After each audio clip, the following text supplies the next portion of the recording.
Hello viewers, welcome to TNPSC shortcuts by Deepa. So இந்த வீடியோவில் நம்ம அடுத்த அதிகாரம், திருக்குறள் சீரீஸில் இருக்கக்கூடிய அடுத்த அதிகாரம் தான் நம்ம படிக்க போகிறோம். ஸோ இது வரைக்கும் நம்ம என்னென்ன அதிகாரங்கள் படித்து கம்ப்ளீட் பண்ணியிருக்கோம் அப்படின்னு பார்த்தீங்கன்னா, ஃபர்ஸ்ட் ஒன் சிலபஸ் வைஸ், இப்போ புது சிலபஸ் வைஸ் ஃபர்ஸ்ட் திருக்குறள் அதிகாரம் என்ன கொடுத்துருக்காங்க, ஒழுக்கமுடைமை.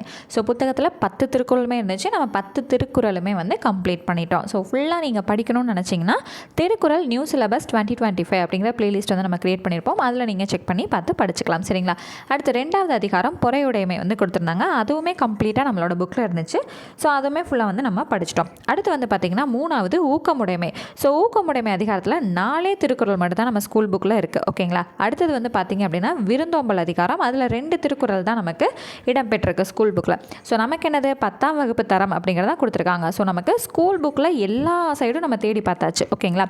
ஸோ புது சமச்சீர் 11th 12th இருக்கட்டும், பழைய சமச்சீர் 11th 12th இருக்கட்டும், சிறப்பு தமிழாக இருக்கட்டும், புது சிறப்பு தமிழ், பழைய சிறப்பு தமிழ், எல்லாத்துலேயுமே நம்ம சர்ச் பண்ணி பார்த்துறோம். நமக்கு அவங்க சொன்னது 10ஆம் வகுப்பு தரம் தான். அந்த யூனிட் 7 அழகு 7ங்கிறது 10ஆம் வகுப்பு தரம் தான். பட் இருந்தாலும் அலசி ஆராய்ஞ்சு பார்த்ததில் நமக்கு இங்கே 4 தான் இருக்குது, இங்கே 2 தான் இருக்குது. அடுத்து 5வது அதிகாரம் அவங்க கொடுத்தது அரண் வலியுறுத்தல். ஸோ அதுவுமே நமக்கு வந்து 2 அதிகாரம் தான், 2 திருக்குறள் தான் வந்து இடம்பெற்றிருக்கு. சரிங்களா? அதே போல் இப்போ நம்ம பார்க்க போகிறது 6வது அதிகாரம். என்ன கொடுத்துருக்காங்க அப்படின்னா ஈகை அப்படிங்கிறது நமக்கு கொடுத்துருக்காங்க.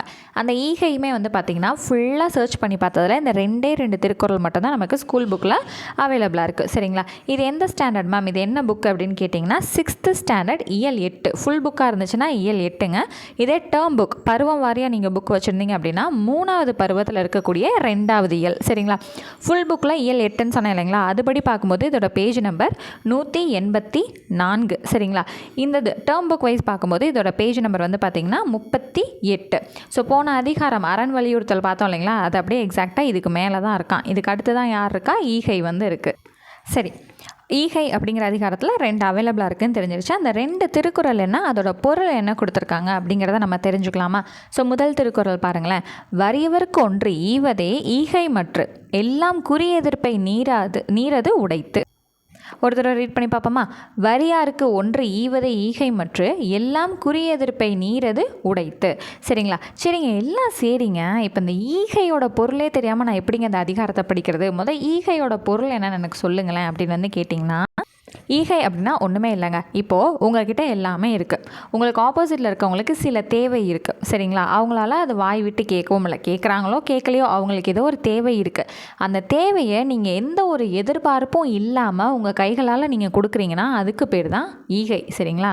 ஸோ சிம்பிளாக சொல்லணுன்னா வறியவர்களுக்கு கொடுக்கக்கூடியது தான் ஈகை. அவ்வளோதான், ரொம்ப சிம்பிள். சரிங்களா? இல்லாதவங்களுக்கு நம்ம ஹெல்ப் பண்ணுறோம், அதை எந்த ஒரு எதிர்பார்ப்பும் இல்லாமல் ஹெல்ப் பண்ணுறோம் பார்த்தீங்களா? அதுக்கு பேர் தான் என்னது, ஈகை. சரி, இப்போ இந்த திருக்குறளுக்கான பொருள் என்ன கொடுத்துருக்காங்கன்னு பார்ப்போமா? வறியாருக்கு ஒன்று ஈவதை ஈகை மற்று எல்லாம் குறியெதிர்ப்பை நீரது உடைத்து. சரி, இல்லாதவருக்கு தருவதே ஈகை ஆகும், மற்றவை எல்லாம் பயனை எதிர்பார்த்து செய்பவை ஆகும். அவ்வளோதான். இல்லாதவங்களுக்கு செய்கிறது தான் என்னதுங்க, ஈகை. மற்றவங்களுக்கு செய்கிறது என்னது, ஏதோ ஒரு எதிர்பார்த்து செய்யக்கூடியது. அது எப்படிங்க டிஃப்ரென்ஷியேஷன் நீங்கள் சொல்கிறீங்க, எனக்கு புரியலையே அப்படின்னு கேட்டிங்கன்னா, இப்போ வந்து நீங்கள் வந்து ஒரு ஃபங்க்ஷனுக்கு போகிறீங்க. சரிங்களா? ஒரு ஃபங்க்ஷன் வந்து அந்த ஒரு கோவிலில் வந்து நடக்குது. கோவில்னு சொல்லிட்டு மழை வரைஞ்சிருக்கேன்னா, சரி இப்போ இதை பார்ப்போமா? ஏதோ லைட்டாக கோவில் மாதிரி இருக்கா? சரி, இந்த கோவிலுக்கு வெளியே நிறைய பேர் வந்து இருக்காங்க. சரிங்களா? ஸோ வறுமையின் காரணமாக, ஏதோ ஒரு குடும்பத்தால் கைவிடப்பட்டதன் காரணமாக வந்து கோயிலுக்கு முன்னாடி எல்லாம் ஒரு லைனாக உட்காந்துருப்பாங்க. சரிங்களா? அந்த கோவிலில் உங்களோட ஒரு ஃபேமிலி ஃபங்க்ஷன் நடக்குது. நீங்கள் என்ன பண்ணுவீங்க? வெளியே இருக்கவங்கள வந்து கண்டுக்க மாட்டீங்க. கை கால்லாம் நல்லா தானப்பா இருக்குது, நீங்கள் போய் வேலை செஞ்சு பிழைக்கலாம்னு சொல்லிட்டு ஈஸியாக நம்ம சொல்லிட்டு போயிடுவோம். ஓகேவா? ஆனால் உள்ளே போய் என்ன பண்ணுவோம், இவ்வளோ வச்சாதான் நமக்கு மரியாதை இருக்கும், மொய் வைப்பாங்க இல்லைங்களா? இவ்வளோ வச்சாதான் கண்டிப்பாக நமக்கு மரியாதை இருக்கும்னு சொல்லிட்டு அவங்க செஞ்சதை விட நம்ம 1000 ரூபாய் எக்ஸ்ட்ராவாது செய்யணுன்ட்டு போய் நம்ம செய்வோம். அப்போ அங்கே போய் நம்ம மொய் வைக்கிறோம் இல்லையா? அது என்னது, ஒரு எதிர்பார்த்து செய்யக்கூடியது. வெளியே இருக்கவங்களுக்கு செய்கிறதுக்கு மனசு வராது நமக்கு. ஸோ அதுதான் எக்ஸாக்டாக இதுக்கான எக்ஸாம்பிள். சரிங்களா? இல்லாதவங்களுக்கு செய்கிறது தான் என்னது, ஈகை. மற்ற யாருக்கு நம்ம என்ன செஞ்சாலுமே ஏதோ ஒரு பயனை எதிர்பார்த்து செய்கிறது. எப்படி அந்த காசு நமக்கு ரிட்டர்ன் வந்துடும் தெரிஞ்சு தான் 1000 ரூபாய் எக்ஸ்ட்ரா நம்ம வைக்கிறோம் இல்லைங்களா? அப்போ அது என்னது, ஒரு பயனை வந்து எதிர்பார்த்து செய்யக்கூடிய ஒரு விஷயம். இப்போ ஓகேங்க, பொருள் உங்களுக்கு புரிஞ்சிருக்கும். மொத்தம் பொருள் திருக்குறளை விட இப்போ இந்த கதை தான் உங்கள் மனசில் உட்காந்துருக்கும். இப்போ என்ன பண்ணலாம், ரீட் பண்ணி பார்க்கலாம். வறியாருக்கு ஒன்று ஈவதை ஈகை மற்று எல்லாம் குறி எதிர்ப்பை நீரது உடைத்து. அப்போ வறியவங்களுக்கு செய்யக்கூடியது மட்டும் தான் ஈகை. இந்த மற்றுங்கிறது வந்து மற்ற எல்லாம். ஓகேங்களா? இந்த மற்ற எல்லாம் வந்து குறி எதிர்ப்பை, ஏதோ ஒரு எதிர்பார்ப்பை வச்சு நம்ம செய்யக்கூடிய ஒன்று. இப்போ உங்களுக்கு புரிஞ்சிருச்சா? ஓகேங்க. அடுத்து ஈகையில் இருக்கக்கூடிய கடைசி திருக்குறள் என்னன்னு பார்த்துருவோமா? ஈத்துவக்கும் இன்பம் அறியார் கொள்தாமுடைமை வைத்திலக்கும் வன்கணவர். சரிங்களா?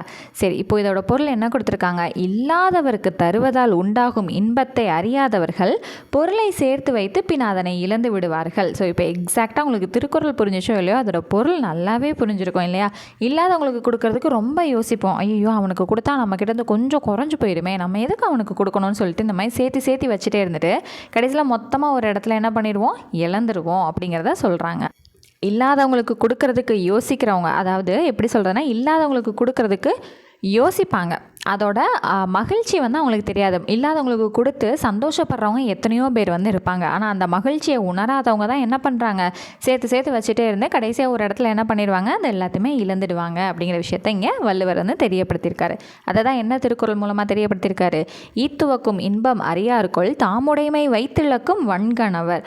ஸோ என்னதுங்க? ஈத்துவக்கும் இன்பம் அறியாதவர் அப்படின்னா என்ன அர்த்தம்? இல்லாதவங்களுக்கு கொடுக்கறதுல இருக்கக்கூடிய மகிழ்ச்சியை பற்றி தெரியாதவங்க, அறியார் இருக்கு இல்லைங்களா? அடுத்து தாமுடைமை வைத்திழக்கும். ஸோ தாங்கிட்ட எல்லாத்தையும் சேர்த்து வச்சுட்டு இழந்துருவாங்க லாஸ்ட்டில், அவ்வளோதான். ஓகேங்களா? அப்போது இப்போ நமக்கு பொருள் தெரிஞ்சதுக்கப்புறம் திருக்குறளை பார்த்தாலே இதோட பொருள் என்னங்கிறது நம்மளால் ஈஸியாக கெஸ் பண்ண முடியுது இல்லைங்களா? அவ்வளோதான். திருக்குறள் வந்து இப்படி தான் படிக்கணும். ஸோ இன்றைக்கி ஈகையில் என்னென்ன 2 திருக்குறள் படித்தோங்கிறத ஒரு தடவை ரீகால் பண்ணிடுவோமா? சரி. வரியார்க்கு ஒன்று ஈவதே ஈகை மற்று எல்லாம் குறியெதிர்ப்பை நீரது உடைத்து. அப்போ வரியவங்களுக்கு, அதாவது இல்லாதவங்களுக்கு தரது தான் வந்து ஈகை, மற்ற எல்லாமே ஏதோ ஒரு எதிர்பார்ப்போடு செய்யக்கூடிய செயல். அடுத்து ஈத்துவக்கும் இன்பம் அறியார்கொள் தாமுடைமை வைத்திலக்கும் வன்கணவர். ஸோ இது வந்து என்னதுங்க? இல்லாதவங்களுக்கு கொடுக்கக்கூடிய சந்தோஷத்தை பற்றி தெரியாதவங்க எல்லாத்தையும் தனக்குன்னு சேர்த்து வச்சு ஏதோ ஒரு இடத்துல மொத்தமாக விட்டுட்டு வந்துடுவாங்க. அவ்வளோதான், முடிஞ்சுதுங்களா? ஸோ இதோட நம்ம எத்தனை அதிகாரம் கம்ப்ளீட் பண்ணிட்டோம்? 6 அதிகாரம் நம்ம கம்ப்ளீட் பண்ணிட்டோம். ஸோ அடுத்து வந்து வீடியோவில் பெரியாரை துணைக்கோடல்ங்கிற அதிகாரத்தை வந்து நம்ம படித்து தெரிஞ்சுக்கலாம். ஓகேங்களா? ஸோ இப்போ தான் ஃபர்ஸ்ட் டைம் நம்மளோட வீடியோ பார்க்குறீங்க அப்படின்னா மறக்காமல் நம்மளோட சேனலை சப்ஸ்கிரைப் பண்ணி வச்சுக்கோங்க. பக்கத்தில் இருக்க பெல் ஐக்கானையும் கிளிக் பண்ணி வச்சுக்கோங்க. உங்களோட ஃப்ரெண்ட்ஸுக்கும் ஷேர் பண்ணி நம்மளோட சேனலுக்கு கண்டிப்பாக சப்போர்ட் பண்ணுங்கள். ஸோ இது போக தமிழுக்காக நம்ம என்ன பண்ணிகிட்ருக்கோன்னு பார்த்தீங்கன்னா, ரெகுலராக டெய்லியுமே வந்து ப்ரீவியஸ் இயர் கொஷின் டெய்லியும் 25 ப்ரீவியஸ் இயர் கொஷின் ஒரே வீடியோவில் உங்களுக்காக எக்ஸ்பிளைன் பண்ணி நம்ம கொடுத்துட்ருக்கோம். ஸோ அதுக்கான ப்ளேலிஸ்ட்டுமே நம்ம தனியாக க்ரியேட் பண்ணி வச்சுருக்கோம். ஸோ அதுவுமே டெய்லி உங்களோட ஃப்ரீ டைமில் படிச்சுட்டே வந்தீங்கன்னா இலக்கணம் வந்து உங்களுக்கு ஒரு கிளாரிட்டி வந்து நல்லாவே கிடைக்கும். ஓகேங்களா?